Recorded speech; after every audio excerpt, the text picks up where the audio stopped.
everybody. Welcome to another tutorial video.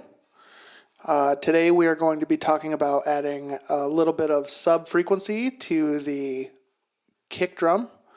I usually use this for if I get a recording done and it doesn't have quite the low end that I want on the kick range, I'll manually add in a specific hertz or a frequency that I would really like to hear to kind of thicken it up. So we will jump right in. So what I have going on here is I've got a kick out, a kick in, which is a sample, and I've got both of those going to the kick sub, which is this subgroup here, this auxiliary track. Now I have this auxiliary track. I have a few sends on here. One's for the parallel compression, and the other is to this bus 10 here. Okay.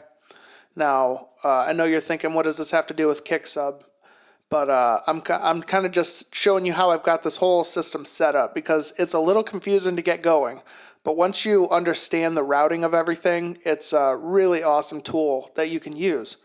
So we've got the kick in and the kick out going to the kick sub auxiliary track. And then I also created another, this was just an empty audio track. And on that empty audio track, I put a signal generator first, and then I put a gate right after it. So I'll explain that here in a second. So on this kick subgroup, where my kick sounds are coming into, I've got it sending to a bus 10. So that's just a random bus that I picked out. You can choose any bus. But this bus is the send that we're going to use to tell the gate to open up to allow that frequency to come through. So on this empty audio track, I put a signal generator here. And then I put a gate directly after it. And that's how they have to be set up. The reason I do that is because the signal generator is constantly generating a sine wave of 40 hertz. I chose 40 hertz because that frequency jives really well with the kick in this song. So if this gate wasn't here, you would constantly hear a 40 hertz tone. And I'll show you here in just a second. So I've got the signal generator, and then I've got the gate. Now the gate I have set specifically to be closed all the time, not letting this 40 hertz through until the kick hits. And as soon as the kick hits, this gate is going to open up, and it's going to let this 40 hertz through. And that's what's going to give the low end to that kick. So how I did that was, remember I said this bus 10 down here, this send. So you'll see right here, bus 10. This is a key input. This is a side chain input.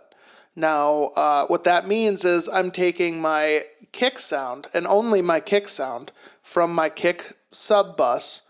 I'm sending it to bus 10, and then I am sending bus 10 to the input of this gate right here.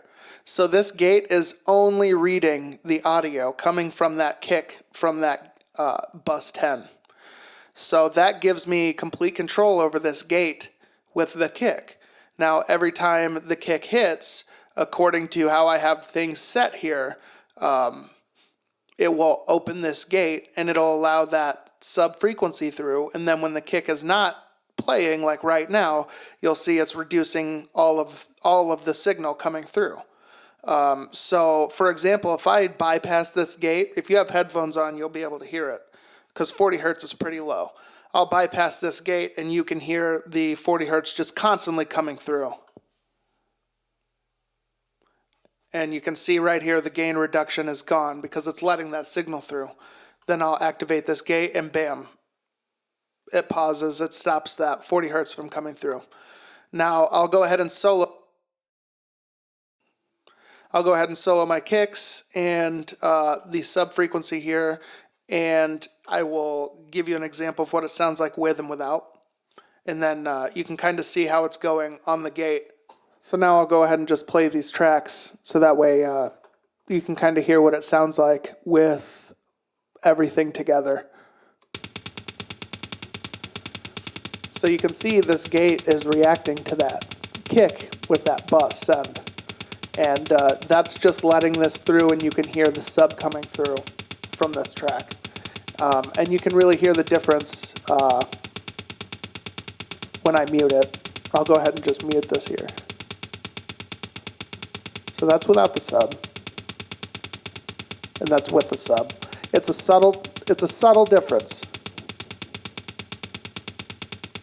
It's a very subtle difference, but it's just, you know, in my opinion, a good mix is full of a whole bunch of subtle changes that makes for a really big sound in the end. You know, not everything has to be super drastic in order for you to make things sound good.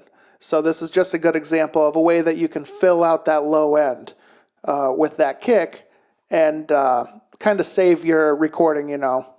If you've already recorded the band and after you really want that low end, this is a really good way to do that. So thank you guys for watching. If you like the video, please share, subscribe, keep an eye out for more videos in the future, and I appreciate you guys checking it out.